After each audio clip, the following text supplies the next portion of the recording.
Restorana girdiğimde bir şeylerin ters gittiğini hemen anladım. Ailemin evlilik yıldönümü yemeği çoktan bitmişti. Tabaklar kaldırılmış, şarap kadehleri masanın üzerinde yarı boş ve bulanmış bir halde duruyordu. Etrafta çok para harcandıktan sonra çöken o tok ve memnun sessizlik hakimdi. Annem başını kaldırdı ve tam bir şey istemeden hemen önce takındığı o yumuşak gülümsemesiyle gülümsedi. "Oh, geç kaldın," dedi hafifçe. Sonra sanki üzerinde çalışılmış bir şakaymış gibi ekledi. "Hesabı ödemen senin için sorun olmaz, değil mi?"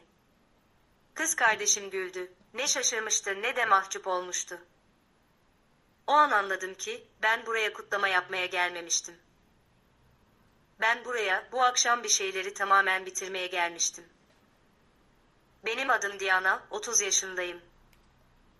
Neredeyse tüm hayatım boyunca ailem beni tek bir kelimeyle tanımladı: uyumlu. Geçimi kolay, yardıma ihtiyaç duyulduğunda sorun çıkarmayan. Bunu asla bir iltifat olarak söylemediler. Kağıt üzerinde ailem mükemmel görünür. Misafir ağırlamayı seven evli bir anne baba, fotoğraflarda her zaman ışıldayan küçük bir kız kardeş. Bizi bir masada görseniz, yakın, sıcak ve normal olduğumuzu düşünürdünüz. Ancak yakınlık, ne kadar sık bir arada oturduğunuzla ölçülmez. Yakınlık, kimin ne kadar alan kaplamasına izin verildiğiyle ölçülür. Çocukluğumda tüm alanı kız kardeşim Sophie kaplardı. Onun fikirleri önemliydi, onun ruh hali ortamın havasını belirlerdi. O bir şey istediğinde tüm oda onun etrafında şekillenirdi. Ben ise sessizliğin hayatı kolaylaştırdığını erkenden öğrendim. Hiçbir talepte bulunmamak bana takdir kazandırdı. Ben bir şey istemediğimde annem kolumu sıvazlar ve "Bakın, Diana anlayış gösteriyor," derdi. Anlayış göstermek benim rolüm haline geldi. 20'li yaşlarımın ortasında bu rol, beraberinde faturalar getirmeye başladı.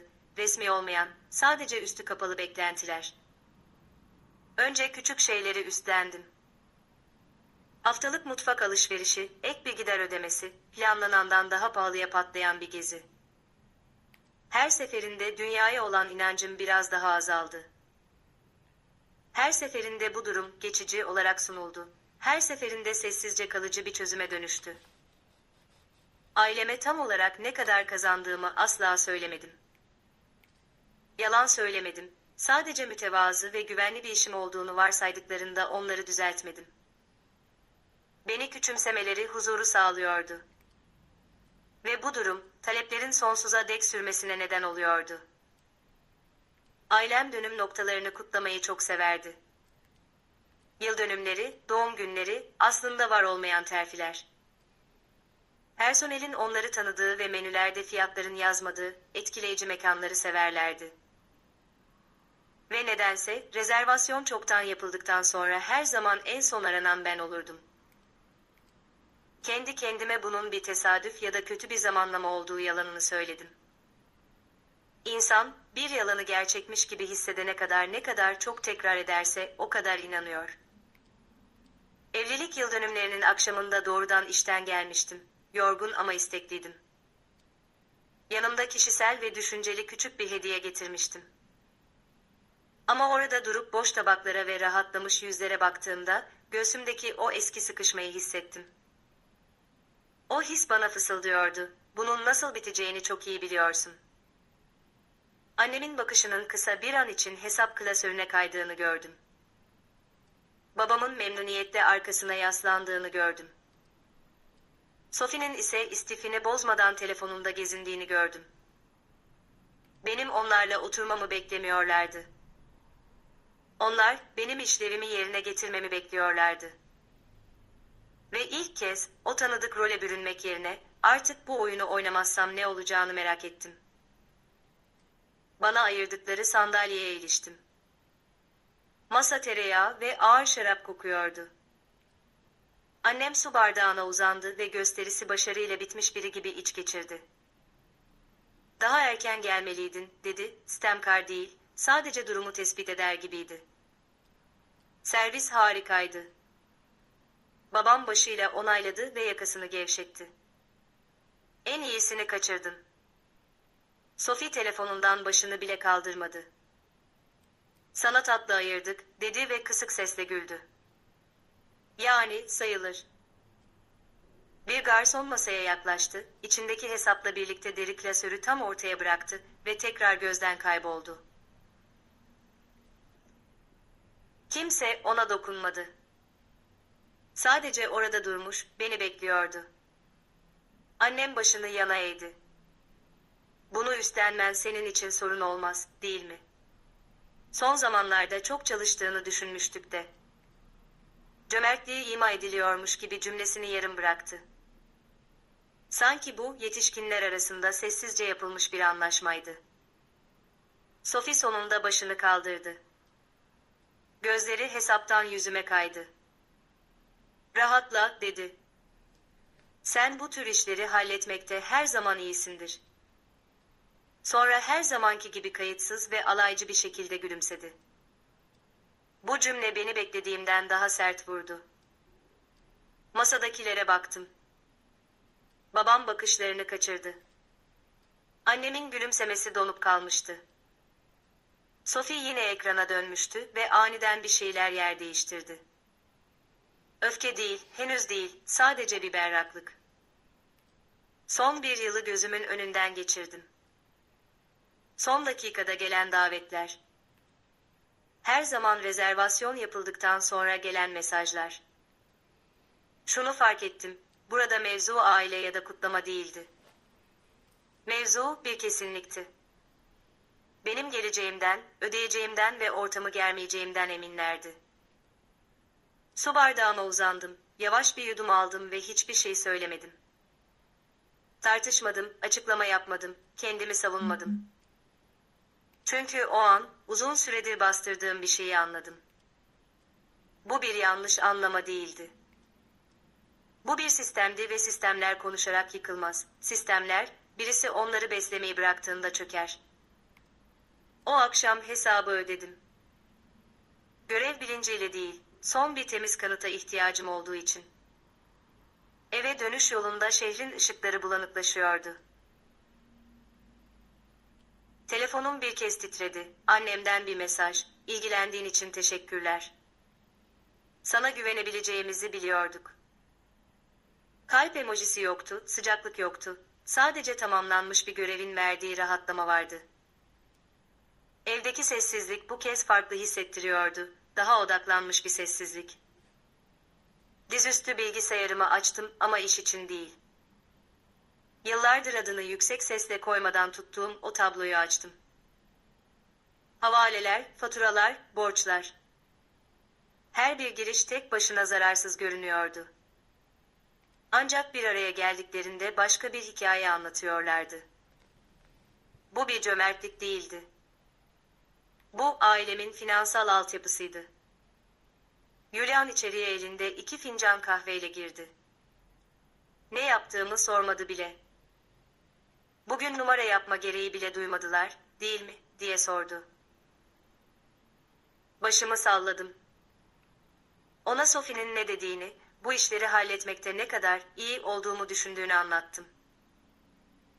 Julian sakince onayladı. İnsanlar bunu, senin asla bırakmayacağına inandıkları zaman söylerler. Eskiden sevgi gibi hissettiren, şimdi ise birer haraç ödemesine benzeyen o sayı dizilerine baktım. Bitti, dedim, öfkeli değil, kararlı bir sesle. Kimseyle yüzleşmeyecektim. Sadece artık bu oyuna dahil olmayacaktım. Hiçbir duyuru yapmadım. Rutinin devam etmesine izin verdim. Onların buna güveneceğini çok iyi biliyordum. 2 hafta sonra annem mesaj attı. Aynı restoran, aynı üslup, sözde barışma yemeği. Hepimiz bir arada olmalıyız. Soru işareti yoktu. Sadece bir mekan ve zaman vardı. Kabul ettim. Gittiğimde hiçbir şey değişmemişti. Ailem masaya oturmuştu bile. Sophie yeni erkek arkadaşı her kelimesini büyülenmiş gibi dinlerken, ellerini kollarını sallayarak hararetli bir şeyler anlatıyordu. Ben oturduğumda konuşmayı kesmediler bile. Annem kısa bir an koluma dokundu. Geldin demek. Biz sipariş verdik bile, biliyorsun menü seçmek ne kadar uzun sürüyor. Gülümsedim. Sakince. Akşam yemeği tıpkı bir senaryo gibi ilerledi. Kimse fiyatını sormadan pahalı şişeler açıldı. Babam ikinci kadehten sonra daha yüksek sesle gülmeye başladı. Sophie paylaşmak için bir ara sıcak sipariş etti ve tabağı tamamen kendi önüne çekti. Kimse bana ne istediğimi sormadı. Bu, açgözlülüğün mükemmel şekilde prova edilmiş bir koreografisiydi. Yemeğin ortasında annem laf arasında sordu. Sahi, şu diğer meseleyle ilgili bir haber var mı? Ne kastettiğini biliyordum. Yeni bir havale. Yeni bir beklenti. Henüz değil, dedim. Endişesizce başını salladı. Neyse, sonra konuşuruz. Sonra. Eskiden bu kelimeyi duyduğumda mideme kramplar girerdi. Bugün değil. Tatlı tabakları kaldırıldığında garsonun bakışlarını yakaladım ve hafifçe başımla işaret ettim. Kısa bir an tereddüt etti, sonra hesap klasörünü masanın kenarına bıraktı. Aynı yer, aynı sessizlik. Kimse kımıldamadı. Annem hesaba, sonra bana baktı. Ne zaman hazır olursan, dedi nazikçe. Klasöre uzanmadım. Onun yerine ayağa kalktım. Kısa bir süreliğine müdürü çağıracağım, dedim. Masa buz kesti. Sophie gözlerini kırpıştırdı. Ha? Neden? Bir sorun mu var? Evet, dedim, hala sükunetimi koruyarak. Önemli bir soru. Müdür hızla, kibarca ve profesyonelce geldi. Sesimi sadece masadakilerin duyamayacağı kadar alçalttım. Her kelimeyi anlayamadılar ama bir şeyler olduğunu sezdiler. Merhaba, dedim. Bu masanın ödeme anlaşmalarının netleştiğinden emin olmak istiyorum. Müdür tabletini kontrol etti. Yüz ifadesi nötr kaldı. Evet, dedi. Aktif bir ön yetkilendirme görünmüyor. Annem dikleşti. Bu ne anlama geliyor? Müdür ikimiz arasında bakışlarını gezdirdi.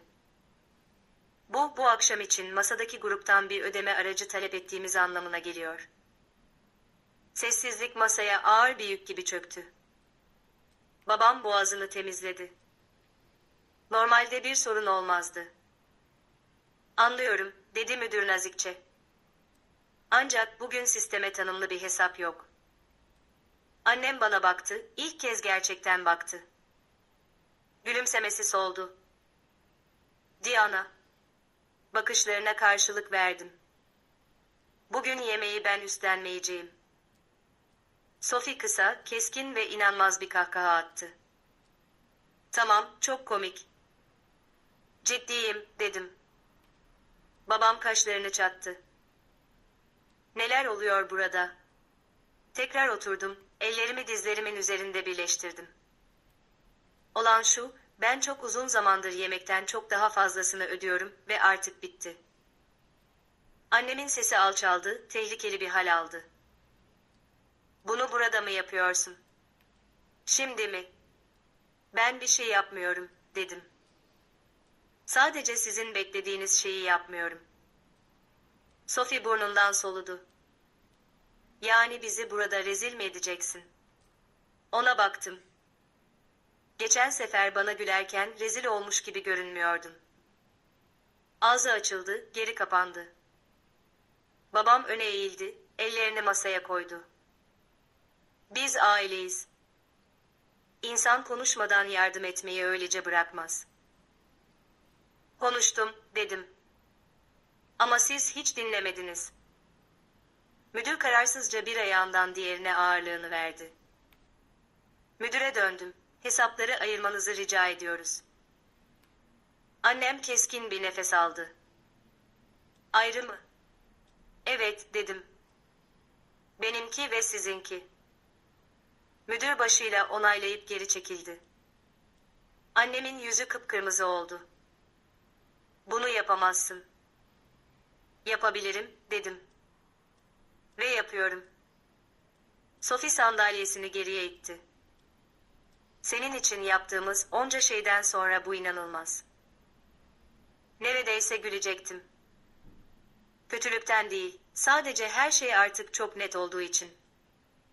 Sizin yaptığınız şey, dedim yavaşça, bana sevginin bir fatura çıkardığını öğretmekti. Ve ben artık o faturayı kabul etmiyorum. Babam başını salladı. Bize ders verdiğini mi sanıyorsun? Hayır, dedim.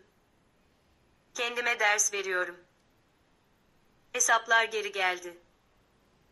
Benim için ince bir dosya, onlar için kalın bir deste. Annem, sanki yabancı bir dilde yazılmış gibi hesaba baka kaldı. Kartım yanımda değil, dedi otomatik olarak. Biliyorum, dedim. Sophie erkek arkadaşına bir şeyler fısıldadı. Adam beceriksizce ayağa kalktı. Bu telefona bakmam lazım, diye mırıldanıp uzaklaştı. Annem çantasını açarken elleri titriyordu. Babam cüzdanına uzandı, sonra duraksadı. İlk kez öfkeli ya da mağrur değil, kararsız görünüyorlardı. Sadece hazırlıksız yakalanmışlardı. Müdür sabırla bekledi. Annem bana baktı, gözleri şimdi keskindi.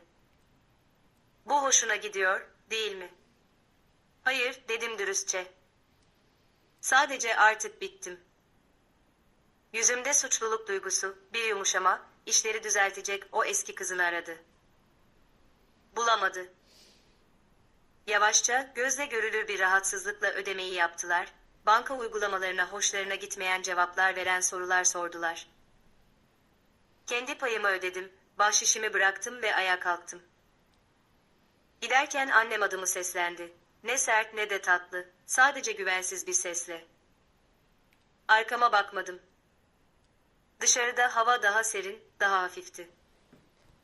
Bunun son olmadığını biliyordum. Telefonların çalacağını, mesajların geleceğini, suçlamaların uçuşacağını. Ama sistem bozulmuştu bir kere. Ve bu bir kez olduğunda hiçbir şey eskisi gibi çalışmazdı. Fırtına hemen kopmadı. Dalgalar halinde geldi. Kısa mesajlar, cevapsız aramalar. Nazik başlayıp sert biten notlar. Cevap vermedim. Kötülükten değil, emin olduğum için. Benim sessiz desteğim olmadan her şey hızla değişti. Yemekler küçüldü, planlar aniden ertelendi. Ailemin o kadar rahatça sergilediği özgüven çatlamaya başladı. Sophie, rezervasyon gerektiren yerlerden fotoğraf paylaşmayı bıraktı. Erkek arkadaşı aile sohbetlerinden tamamen silindi. Kimseden özür gelmedi, zaten beklemiyordum da. Beni şaşırtan şey, ne kadar az suçluluk hissettiğimdi.